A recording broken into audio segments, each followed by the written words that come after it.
सम्मानित साथियों, मैं जोखुलाल यादव आप सबसे अपील करते हैं, समाजवादी गीत और रीत के माध्यम से आप लोगों के बीच में अक्सर गीतों के माध्यम से अपनी बात को रखता हूं और आप सबसे अपील करता हूं कि हमारे जोखुलाल म्यूजिक यूट्यूब चैनल को आप लोग सब्सक्राइब करें और हर नई गीत हमारे चैनल से आप लोगों को सुनने को मिलेगा। इसलिए कहना है, आज उत्तर प्रदेश की चारों तरफ से एक ही आवाज आ रही है, चाहे वो गरीब हो, किसान हो, मजलूम हो, चारों तरफ से एक स्वर में लोग बोल रहे हैं। क्या बोल रहे हैं? करम तेरा बड़ा है, करम तेरा बड़ा है, यही मेरा संदेश।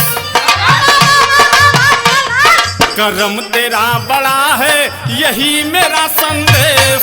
जनता बुला रही है, आ जाओ अखिलेश।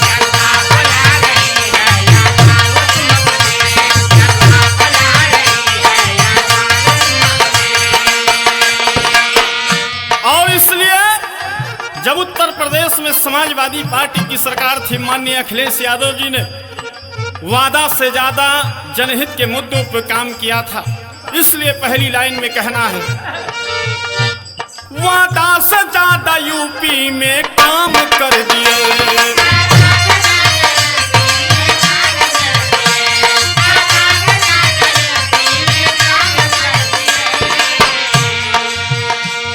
समाजवादी पेंशन एम्बुलेंस दे दिए।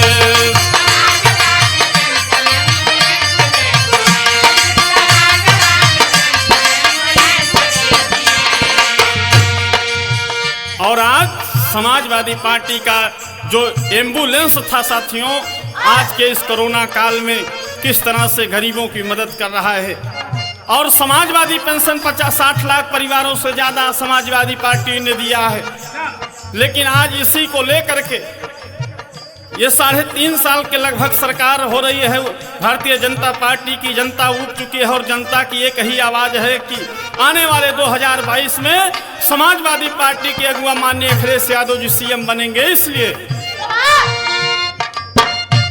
वादा से ज्यादा आपने है काम कर दिया।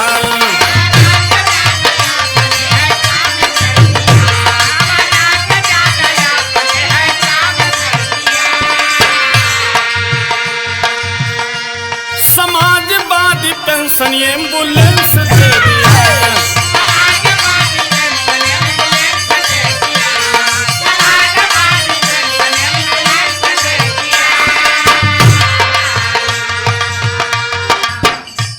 हर वक्त के दीवार पे पाया ना कोई पेश।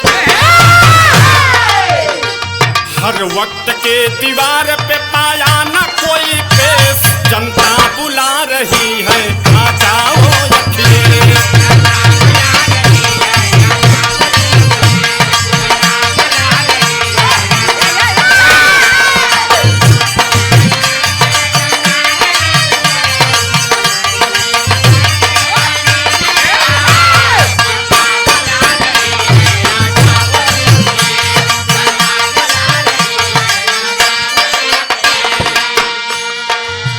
सबको साथ में लेकर के चलने वाली समाजवादी पार्टी साथियों, कहना है,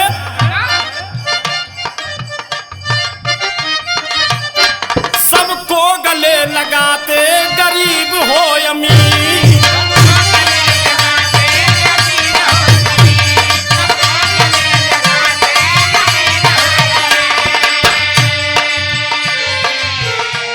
कोई तेरे अलावा बदलेगा क्या तकदीर।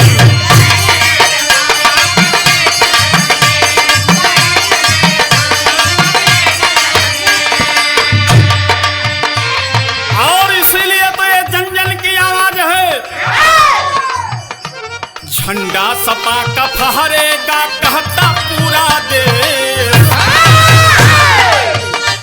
झंडा सपा का फहरेगा कहता है पूरा देश। जनता बुला रही है, आ जाओ अखिलेश।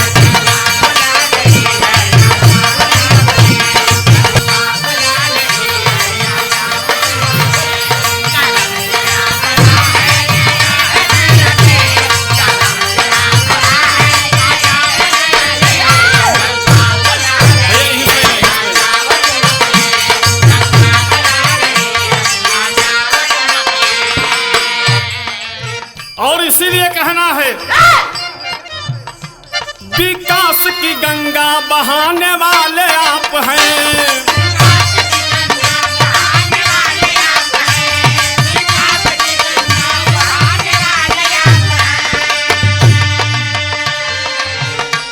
नायाधि तूफानों से डरने वाले आप हैं।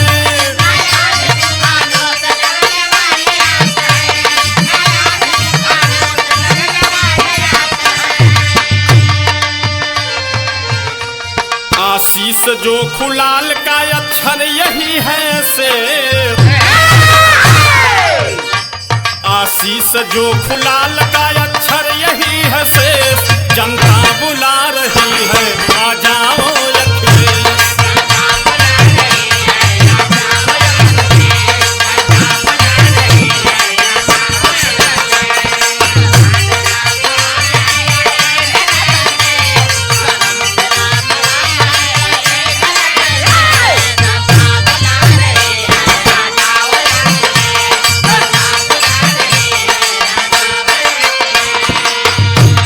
करम तेरा बड़ा है यही मेरा संदेश,